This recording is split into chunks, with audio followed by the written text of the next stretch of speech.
Never say never. Because limits, like fears, are often just an illusion. Thank you very much. Welcoming Michael is one of his basketball role models, the Hall of Famer known as Skywalker, class of 1996, David Thompson. Ladies and gentlemen, Michael Jordan. Thank you.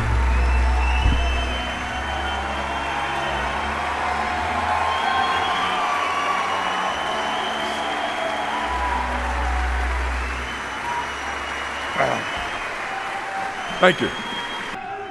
I told all my friends I was going to come up here and say thank you and walk off. I can't. There's no way. I got so many people I can thank. In all the videos, you never just saw me. You saw Scottie Pippen. Every championship I won.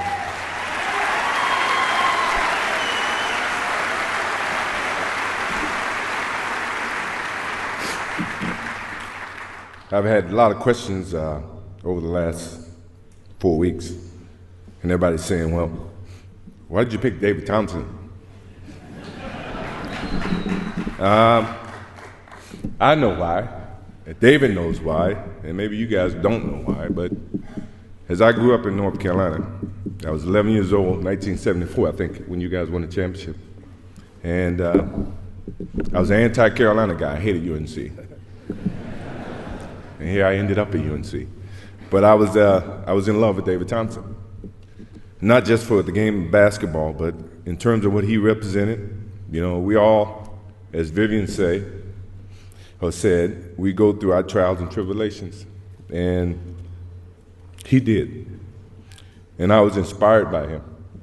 And when I called him and asked him to stand up for me, I know I shocked the shit out of him.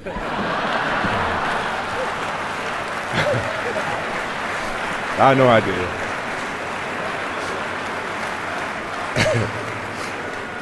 But he was very, very kind and said, yeah, I do it. And that wasn't a disrespect to any of my Carolina guys. They all know that I'm true blue Carolina guy to the heart. You know, Coach Smith, Larry Brown, Sam Perkins, James Worthy, you know, all of those guys. Well, it all starts with my parents. You guys see all the highlights. What is it about me that you guys don't know? As I sat up here and I watch all the other recipients stand up here and they give their history, and so many things I didn't know about Jerry Sloan. I know he lived on a farm, but I didn't know he was in a small classroom from first grade to the 8th grade.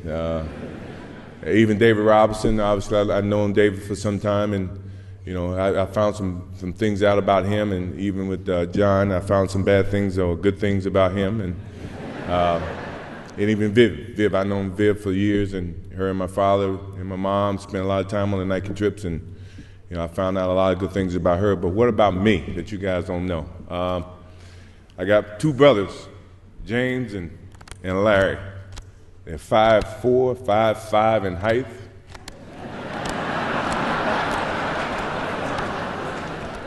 They gave me all I could ever ask for as a brother in terms of competition. You know, you would think that, you know, my brother Larry is a ideal situation where small things come in small packages. This dude fought me every single day. And to the extent that my mother used to come out and make us come in because we were fighting way too much. And my older brother was always gone. He served in the Army for 31 years.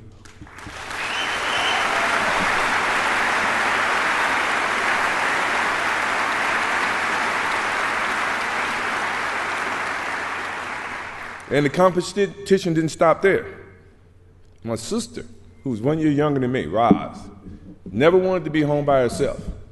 She took classes, extra classes, to graduate from high school with me, to go to University of North Carolina with me, and to graduate prior than me.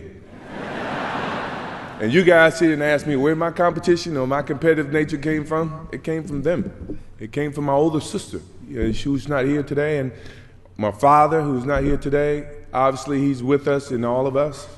I mean, my competitive nature has gone a long way from the first time I picked up any sport. Baseball, football, ran track, basketball, anything that missed class, I played it. When you think about, so they started the fire in me. That fire started with my parents. And then, as I moved on in my career, people added wood to that fire. Coach Smith, what else can I say about him? He's a legendary in his, in the game of coaching.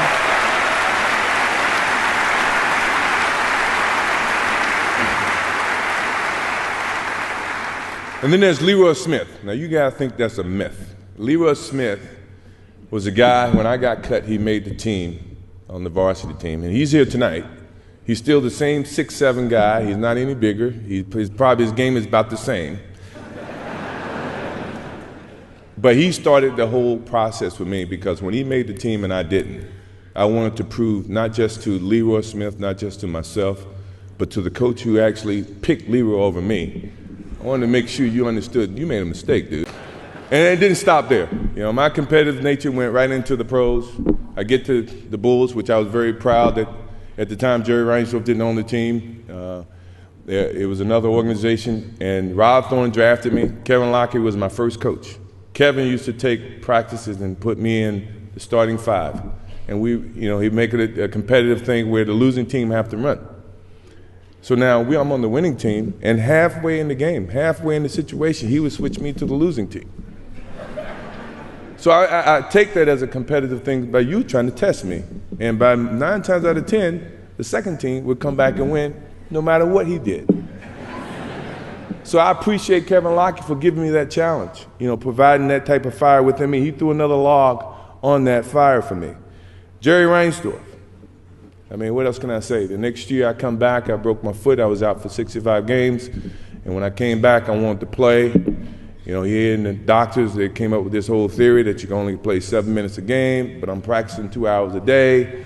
I'm saying, well, I don't agree with that math,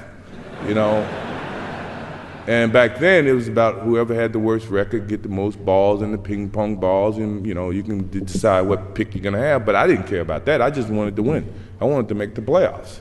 I wanted to keep that energy going in Chicago. So I had to go in his office and sit down with him. And I said, Jerry, I feel like I shouldn't play more than 14 minutes. I'm practicing 2 hours. He says, MJ, I think I have to protect the long term of investment that we've invested in you. And I said, Jerry, I really think I should be able to play. He said, let me ask you this. He said, if you had a headache, and at that time it was about 10% chance that I can re-injure my ankle or my foot. He says, if you have a headache and you got 10 tablets and one of them is coated with cyanide, would you take the Tylenol? And I looked at him, I said, how bad is the headache? Depending on how bad the headache. Jerry looked at me and said, you okay? I guess that's a good answer. You can go back and play. He let me allow to go back and play. And, Jerry provided a lot of different obstacles for me, but at the same time, the guy gave me an opportunity to perform at the highest level in terms of basketball. And the Bulls, the whole Bulls organization, they did a great justice for me and for all my teammates. Believe me, I had a lot of teammates over the 14 years that I played for the Bulls. And, I respected each and every one of them. I just wanted to win, no matter how you look at it. And then along came Doug Collins, who was caught in the whole mix of this, Jerry Krause and Jerry Reinsdorf. And, at the same time, when I was trying to play in the summertime, he said, well, you're a part of the organization, the organization said you can't play in the summertime. I said, Doug, you hadn't read the fine print in my contract. And my contract said I had the love of the game clause. That means I can play anytime I want, any place I want. And Doug looked at me and said, yeah, you're right. And that's how we became, a little closer in terms of Doug Collins and myself. And, Jerry Krause is right there, and Jerry's not here. Obviously, I don't know who invited him. I didn't, but I hope he understands. I hope he understands it goes a long way, and he was a very competitive person. I was a very competitive person. He said organization wins championships. I said, I didn't see organization playing with the flu in Utah. I didn't see him playing with, with the bad ankle.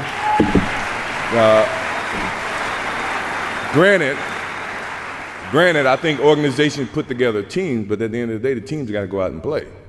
So in essence, I think the players win the championship, and the organization have something to do with it, don't get me wrong. But don't try to put the organization above the players, because at the end of the day, the players still got to go out there and perform. You guys got to pay us, but I still got to go out and play. Obviously, you see my kids, Jeffrey, Marcus, Jasmine, I love you guys. I think you guys represent a lot of me, a lot of different personalities. Your mom, you represent them as well.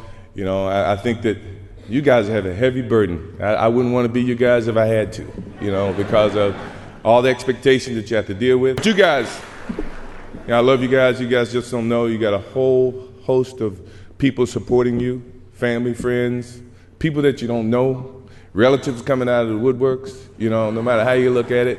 But I think we taught you right, your mom and hopefully you can make the right decision when the time comes. My mom, what else can I say my mom? My mom never stays still. You think I'm busy. She's always on the go. And without her, she's a rock. She's unbelievable. Right now, she takes over 2 jobs.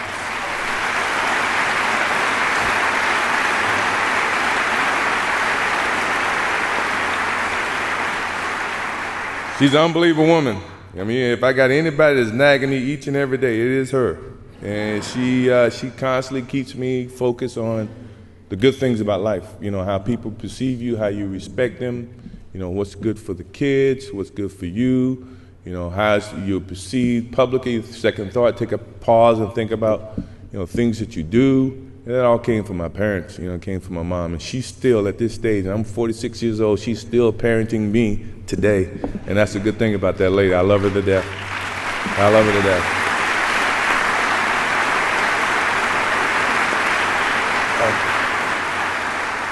And I'm going to thank a couple people that you guys probably wouldn't even think that I would thank.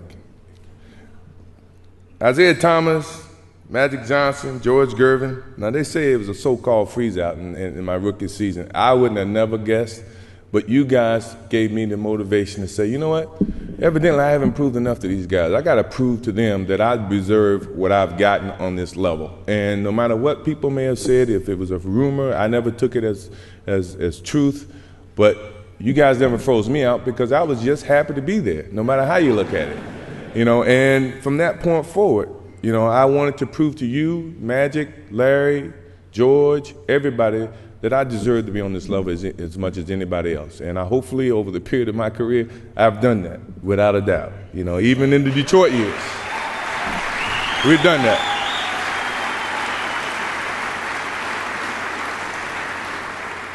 Pat Riley, you and I, we go way back. I still remember in Hawaii.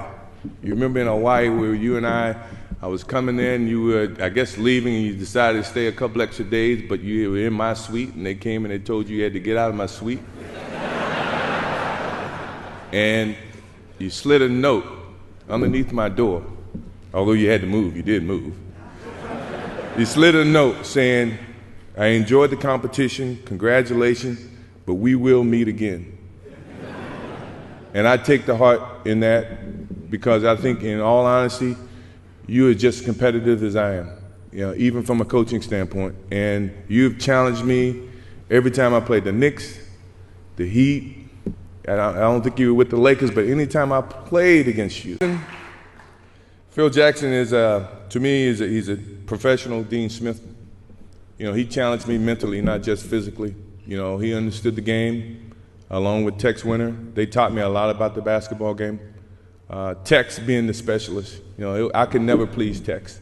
And I love Tex. Tex is not here, but I know he's here in spirit. He is. I can remember a game coming off the basketball court, and we were down, 5 to 10 points, and I go off about 25 points, and we come back and win the game. And we're walking off the floor, and Tex looked at me and says, there's no I in team. I say, Tex, it's not an I in team, but it's I in win.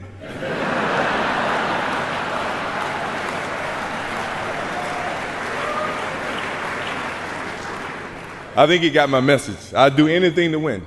If that means we play team format, we win. If that means I have to do whatever I have to do, we're going to win, no matter how you look at it. And then you had all your media naysayers. Oh, scoring champion can't win an NBA title, or you're not as good as Magic Johnson, you're not as good as Larry Bird. You're good, but you're not as good as those guys. I had to listen to all this, and that put so much wood on that fire that it kept me each and every day trying to get better as a basketball player. Now, I'm not saying they were wrong. I may have looked at them from a different perspective, You know, but at the same time, as a basketball player, I'm trying to become the best that I can, you know, and for someone like me who achieved a lot in over the time of my career, you look for any kind of messages that people may say or do to get you motivated to play the game of basketball at the highest level, because that is when I feel like I excel at my best. And my last example of that, and the last one that you guys probably have seen,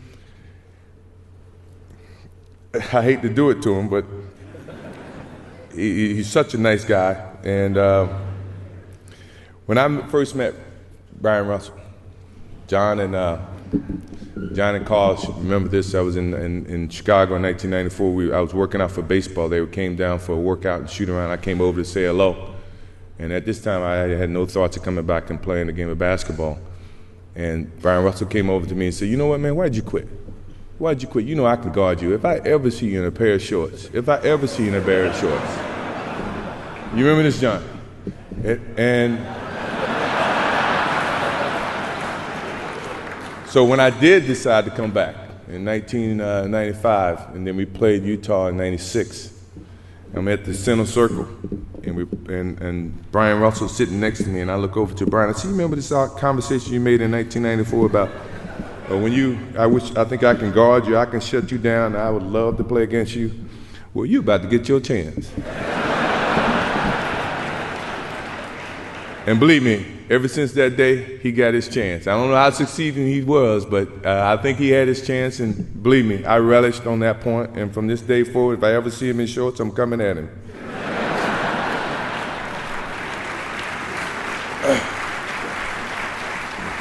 I know you guys got to go. I know I've been up here a lot longer than I told my friends I was going to be up here. I cried. I was supposed to get up here and say thank you and walk off, and I didn't even do that. So I appreciate it. Thank you very much. I appreciate it.